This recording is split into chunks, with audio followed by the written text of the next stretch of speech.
नमस्कार साथियों, स्वागत है आपका हमारे YouTube चैनल में। आप छत्तीसगढ़ की किस जगह से हमारे समाचार सुन रहे हैं, कृपया कमेंट बॉक्स में लिखकर हमें जरूर बताएं। रायपुर से प्रस्तुत हैं छत्तीसगढ़ के प्रादेशिक समाचार। समाचारों के साथ मैं रजनी शुक्ला। पहले मुख्य समाचार। प्रदेश के 318 स्कूलों को स्वामी आत्मानंद हिंदी माध्यम उत्कृष्ट विद्यालय के रूप में विकसित किया जाएगा। प्रदेश में आज से जनसंख्या स्थिरीकरण पखवाड़ा चलाया जाएगा। आबकारी विभाग ने शराब की अवैध निकासी और रिश्वत मामले में राज्य की 3 शराब कंपनियों और आबकारी विभाग के 4 अधिकारियों को नोटिस जारी कर मांगा जवाब। और सावन के पहले सोमवार को कल शिवालयों में उमड़ी भीड़, श्रद्धालुओं ने जलाभिषेक कर विशेष पूजा अर्चना की। अब समाचार विस्तार से। राज्य सरकार ने प्रदेश के 318 स्कूलों को स्वामी आत्मानंद हिंदी माध्यम उत्कृष्ट विद्यालय के रूप में विकसित करने का निर्णय लिया है। इन स्कूलों के लिए कलेक्टर की अध्यक्षता में एक सोसाइटी का गठन किया जाएगा, जो स्कूलों की व्यवस्था संचालित करेगी। इन स्कूलों में वर्तमान में स्वीकृत सभी पद स्कूल के संचालन के लिए गठित सोसाइटी को हस्तांतरित किए जाएंगे। स्कूल शिक्षा विभाग द्वारा जारी आदेश के मुताबिक स्कूलों के संचालन के लिए पंजीकृत सोसाइटी को राज्य सरकार द्वारा अनुदान उपलब्ध कराया जाएगा। साथ ही सोसाइटी अन्य स्रोतों से भी धन जुटा सकेगी।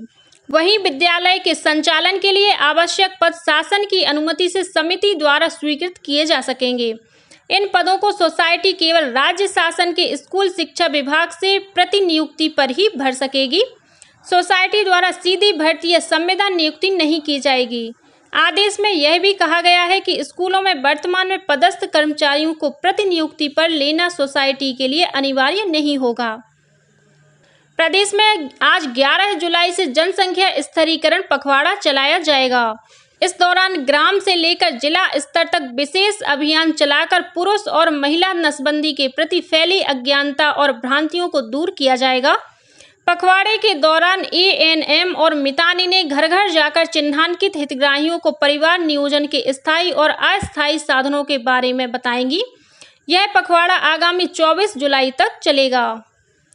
प्रदेश में शराब की अवैध निकासी और रिश्वत मामले में आबकारी विभाग ने राज्य की 3 प्रमुख देसी शराब निर्माता कंपनियों और आबकारी विभाग के 4 अधिकारियों को नोटिस जारी कर जवाब मांगा है।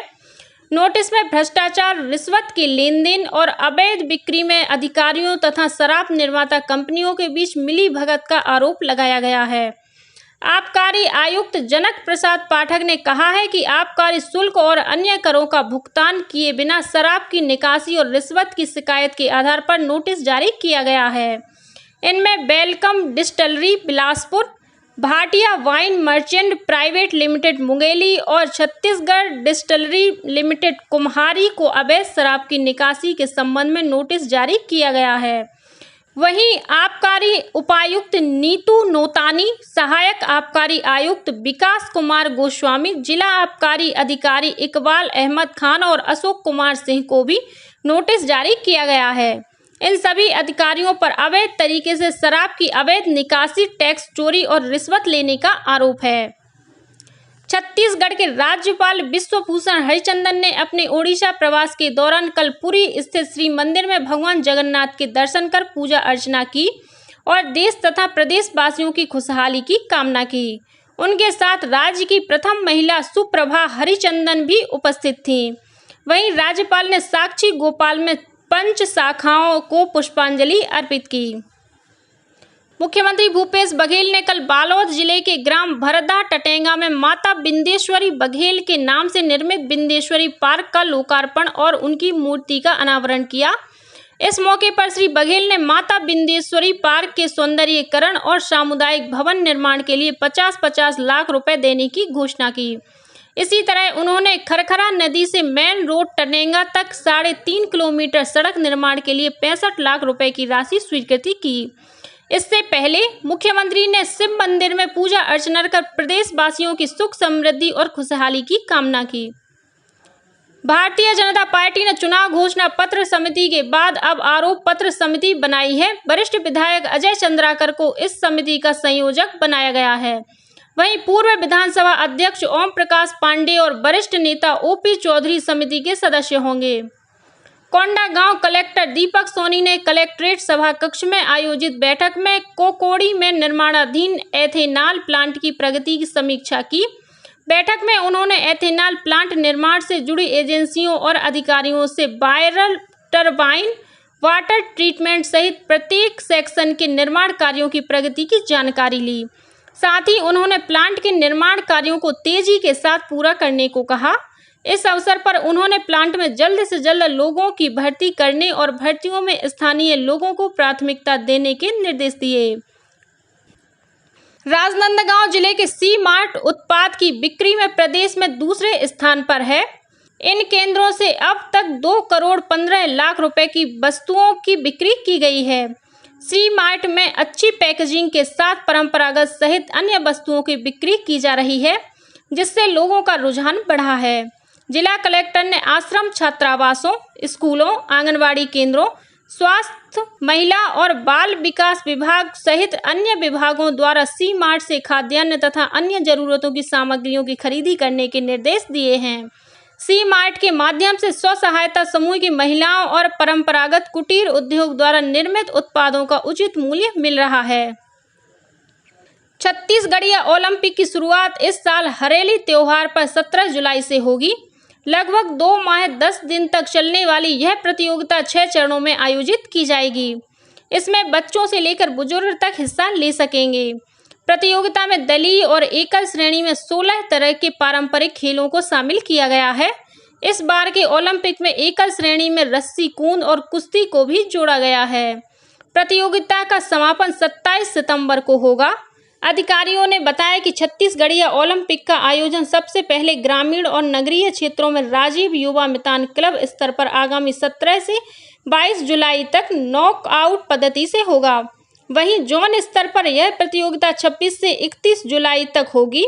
विकासखंड और नगरीय क्लस्टर स्तर पर आयोजन 7 से 21 अगस्त तक होगा, जबकि जिला स्तर पर यह प्रतियोगिता 25 अगस्त से 7 सितंबर तक और संभाग स्तर पर 10 सितंबर से 20 सितंबर तक आयोजित की जाएगी।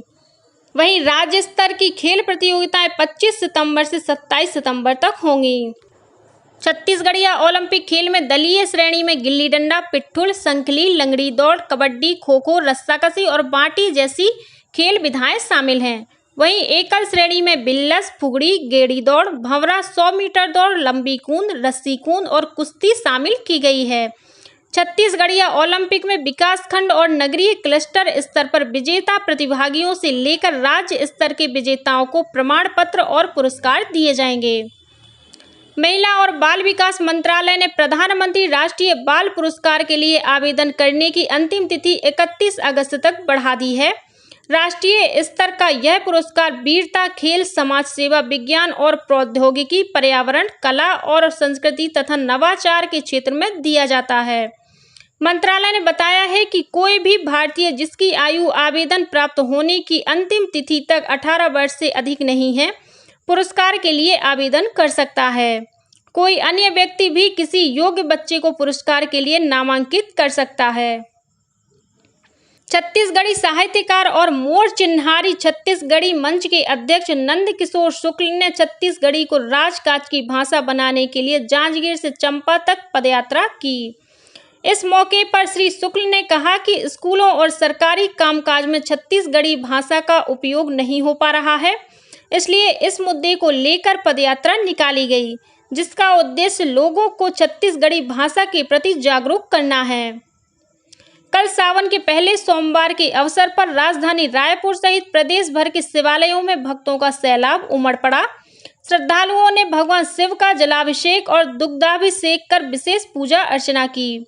रायपुर में कांवड़ियों ने महादेव घाट स्थित हटकेश्वर महादेव में जल चढ़ाया। वहीं बूढ़ेश्वर महादेव सहित अन्य शिव मंदिरों में भी सुबह से भक्तों की भीड़ लगी रही। उधर कबीरधाम जिले के भोरमदेव मंदिर में जलाभिषेक करने के लिए कवर्धा से भोरमदेव तक पदयात्रा निकाली गई, जिसमें कांवड़िये सहित बड़ी संख्या में श्रद्धालु शामिल हुए। पदयात्रा में शामिल लोग पूरे रास्ते में भजन कीर्तन करते चले आ रहे हैं। वहीं राजिम के कुलेश्वर महादेव, चंपारण के चंपेश्वर महादेव, ब्रह्मणी के ब्रह्मेश्वर महादेव, सिरपुर के गंधेश्वर महादेव और जांजगीर चांपा जिले के खरौद स्थित लक्ष्मणेश्वर महादेव मंदिर सहित प्रदेश के प्राचीन शिव मंदिरों में भी कल विशेष पूजा अर्चना की गई। वहीं जगदलपुर के इंद्रावती तट पर स्थित महादेव मंदिर, झाड़ेश्वर मंदिर, बोध घाट कॉलोनी के शिव मंदिर सहित अनेक शिव मंदिरों में श्रद्धालुओं की भारी भीड़ देखी गई। और अब पेश है मौसम का हाल। मौसम विभाग ने आगामी 24 घंटों के दौरान प्रदेश के 1-2 स्थानों पर गरज चमक के साथ आकाशीय बिजली गिरने की चेतावनी दी है। मौसम विभाग के अनुसार उत्तर पूर्व राजस्थान में एक निम्न दाब का केंद्र बना हुआ है। इसके असर से प्रदेश में आज कुछ स्थानों पर हल्की से मध्यम वर्षा होने या गरज चमक के साथ छींटे पड़ने की संभावना है। वहीं प्रदेश में अधिकतम तापमान में परिवर्तन होने की संभावना नहीं है, हालांकि उतार चढ़ाव की स्थिति बनी रहेगी। और अब कुछ अन्य खबरें संक्षेप में। केंद्रीय महिला और बाल विकास मंत्रालय ने प्रधानमंत्री राष्ट्रीय बाल पुरस्कार के लिए आवेदन करने की अंतिम तिथि 31 अगस्त तक बढ़ा दी है। राष्ट्रीय महिला आयोग की सदस्य ममता कुमारी ने जिला मुख्यालय बैकुंठपुर में महिला और बाल विकास विभाग के तहत संचालित सखी वन स्टॉप सेंटर का निरीक्षण किया। इस दौरान उन्होंने सेंटर में प्राप्त प्रकरणों की जानकारी ली।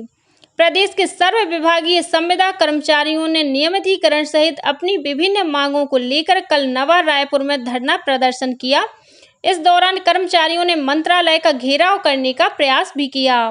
मोहला मानपुर अंबागढ़ चौकी जिले के अंतर्गत संचालित 2 नवीन और 3 पूर्व में संचालित स्वामी आत्मानंद शासकीय उत्कृष्ट अंग्रेजी माध्यम विद्यालयों में अंग्रेजी माध्यम के विभिन्न रिक्त पदों पर संविदा नियुक्ति के लिए भर्ती प्रक्रिया जारी है। इसके लिए आगामी 15 जुलाई को वॉक इन इंटरव्यू का आयोजन किया जाएगा। रायपुर जिले के आरंग के पास चरौदा गांव में कल एक ही परिवार के 3 बच्चों की कुएं में गिरने से मौत हो गई। मृतकों में 2 सगे भाई बहन और 1 चचेरा भाई शामिल है। और जनपद पंचायत मोहला मानपुर अंबागढ़ चौकी में आगामी 14 जुलाई को रोजगार शिविर लगाए जाएंगे। शिविर में कई जानी मानी कंपनियां शामिल होंगी। जिला प्रशासन ने युवाओं से अधिक संख्या में शामिल होकर रोजगार शिविर का लाभ लेने की अपील की है। इसी के साथ छत्तीसगढ़ के समाचारों को ये बुलेटिन समाप्त हुआ। नमस्कार।